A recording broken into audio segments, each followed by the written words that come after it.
اقبال خان صاحب، ہم نے دیکھا کہ اب آج جو ہے وہ گورنر سندھ ایڈمنسٹریٹر کراچی مرتضی آپ کے ہمراہ جو ہیں وہ مختلف علاقوں کا انہوں نے دورہ کیا. پہلی دفعہ ہوا ہے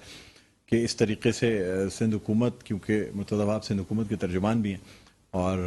گورنر سندھ میں جو ہے اس قسم کی کوئی لائزون ڈیولپ ہوا ہے یا یہ چیزیں ڈیولپ ہوئی، جبکہ آپ لوگ جو ہیں یعنی پاکستان پیپلز پارٹی کے رہنما اور متحدہ قومی موومنٹ کے رہنما آپس میں ایک دوسرے کو اب بھی تنقید کا نشانہ بناتے ہیں اور کھلے الفاظ میں تنقید کا نشانہ بناتے ہیں. اعوذ باللہ من الشیطان الرجیم، بسم اللہ الرحمن الرحیم. بہت شکریہ ڈاکٹر صاحب، آپ نے انوائٹ کیا آج. دیکھیں ڈاکٹر صاحب، آج کا جو وزٹ ہے، ایک طرف مرتضیٰ وہاب صاحب اور ساتھ گورنر سندھ، میں سمجھتا ہوں کہ یہ ہمارے صوبے کے لیے بھی اور اس شہر کی ترقی کے لیے بھی بہت ضروری ہے. اور اگر یہ دوستانہ ماحول اور دوستانہ فضا اگر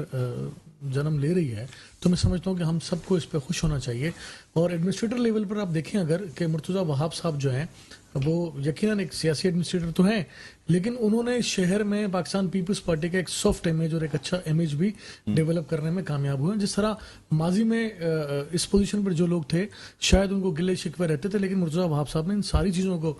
بالائے طاق رکھ کر اس شہر کی ترقی کے لیے اپنا کردار ادا کیا ہے. اور میں سمجھتا ہوں کہ اسی طرح جس طرح ابھی سلطان صاحب نے کہا ہے کہ جس طرح گورنر سندھ نے ایک سمبولک ایک حیثیت کا عہدہ ہے، بٹ انہوں نے اپنے آپ کو دیگر سیاسی جماعتوں کے ساتھ مل کر، اور میں سمجھتا ہوں کہ ہمیں اس مفاہمت کی ضرورت بھی ہے، اس بھائی چارے کی ضرورت بھی ہے، خصوصاً ہمارے شہر کو ضرورت ہے. اگر وہ جماعت اسلامی کے رہنماؤں سے ملتے ہیں، اگر پیپلز پارٹی قیادت سے یا پیپلز پارٹی کے رہنماؤں سے ملتے ہیں، تو میں سمجھتا ہوں کہ یہ اس شعبے کے لیے بہت بہتر اقدام ہے. اور اسی طرح اگر ہم آگے بڑھیں تو شہر میں جس طرح ترقیاتی کام تیزی سے جاری ہیں تو شہر مزید ترقی کی طرف گامزن ہوگا. اس میں فائدہ ان شہریوں کا ہے، سیاسی فائدہ میں سمجھتا ہوں کہ ایک طرف اگر رکھ بھی دیں، چاہے وہ متحدہ قومی موومنٹ کا سیاسی فائدہ ہو یا پاکستان پیپلز پارٹی یا جماعت اسلامی کا، لیکن اگر ہم اس ماحول کو جنم دینے میں کامیاب ہو گئے، دکھانے میں، اس کو مزید مضبوط کرنے میں، اس کو بہترین انداز میں استوار کرنے میں کامیاب رہے، تو میں سمجھتا ہوں کہ ہم سب کے لیے بہتر ہے. ٹھیک. خالد سلطان صاحب، اب دیکھیں ماشاءاللہ اتنی اچھی